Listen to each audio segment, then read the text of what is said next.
Chairman. Ladies and gentlemen, I appreciate very much your generous invitation to be here tonight.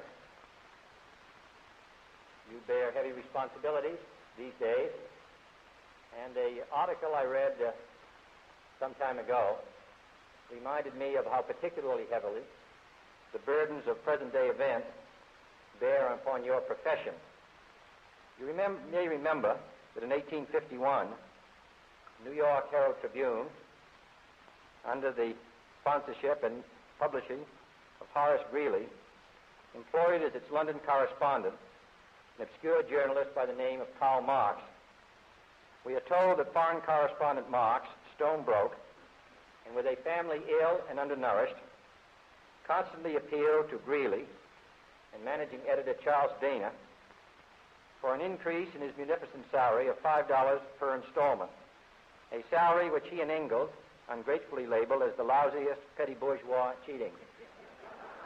But when all his financial appeals were refused, Marx looked around for other means of livelihood and fame, eventually terminating his relationship with the Tribune and devoting his talents full-time to the cause that would bequeath to the world the seeds of Leninism, Stalinism, revolution, and the Cold War. If only this capitalistic New York newspaper had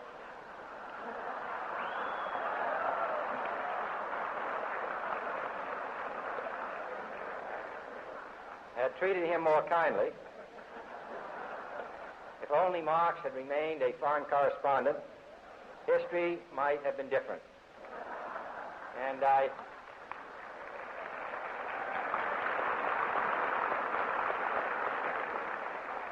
hope all publishers will bear this lesson in mind the next time they receive a poverty-stricken appeal from a small increase in the expense account from an obscure newspaper man.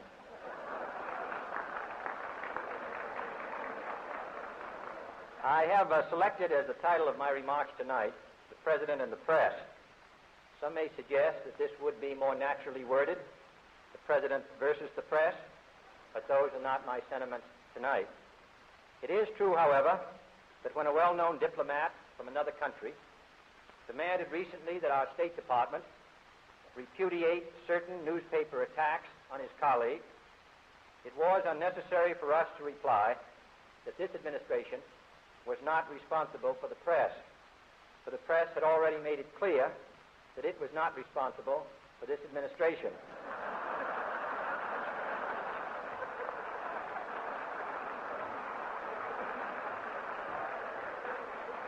Nevertheless, my purpose here tonight is not to deliver the usual assault on the so-called one-party press. On the contrary, in recent months, I have rarely heard any complaints about political bias in the press, except from a few Republicans. Nor is it my purpose tonight to discuss or defend the televising of presidential press conferences. I think it is highly beneficial to have some 20 million Americans regularly sit in on these conferences to observe, if I may say so, the incisive, the intelligent, and the courteous qualities displayed by your Washington correspondents. Are these remarks intended to examine into our security, a challenge that confronts us in unaccustomed ways in every sphere of human activity?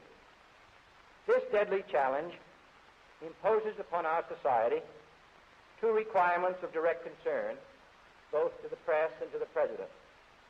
Two requirements that may seem almost contradictory in tone, but which must be reconciled and fulfilled if we are to meet this national peril.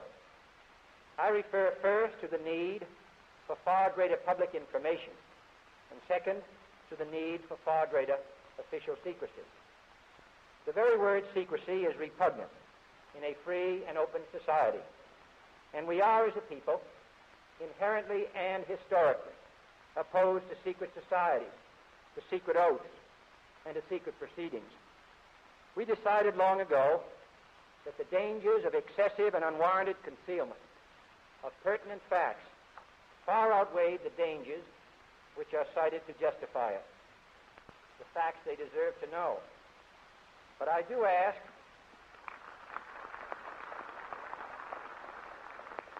ask every publisher, every editor, and every newsman in the nation to re-examine his own standards and to recognize the nature of our country's peril.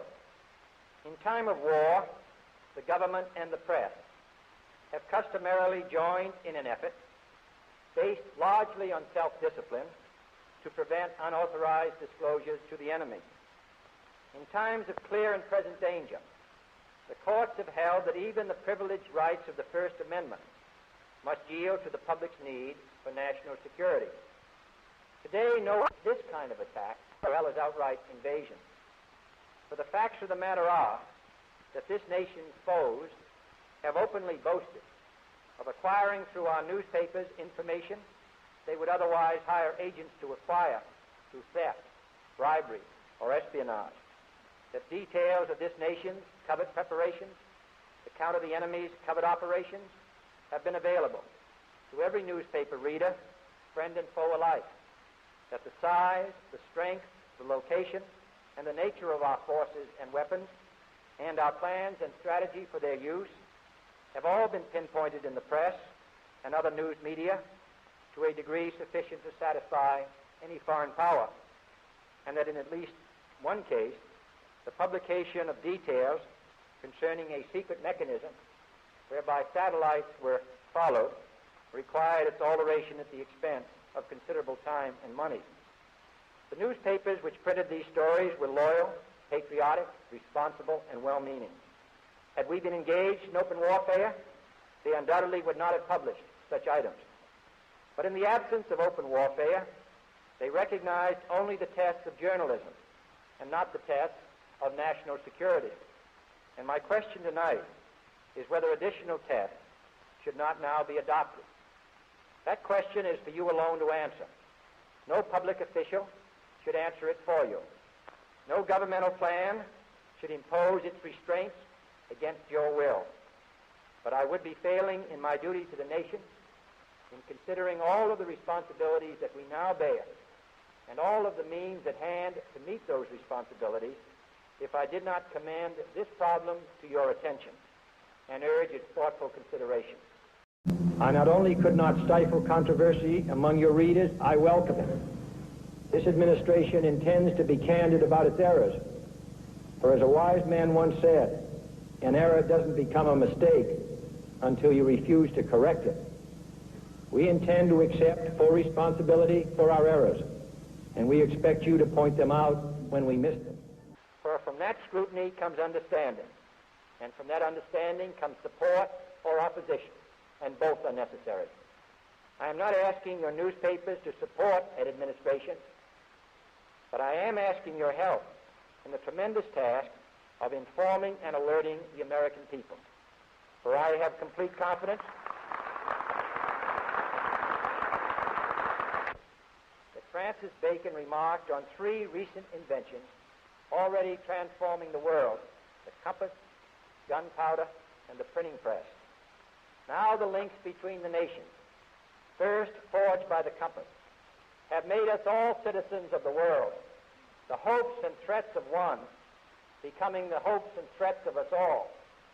In that one world's effort to live together, the evolution of gunpowder to its ultimate limit has warned mankind of the terrible consequences of failure. And so it is to the printing press, to the recorder of man's deeds, the keeper of his conscience, the courier of his news, that we look for strength and assistance, confident that with your help, man will be what he was born to be, free and independent.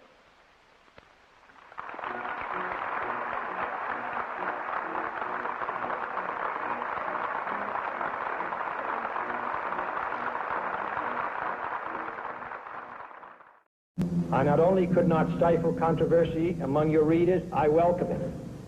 This administration intends to be candid about its errors. For as a wise man once said, an error doesn't become a mistake until you refuse to correct it. We intend to accept full responsibility for our errors, and we expect you to point them out when we miss them.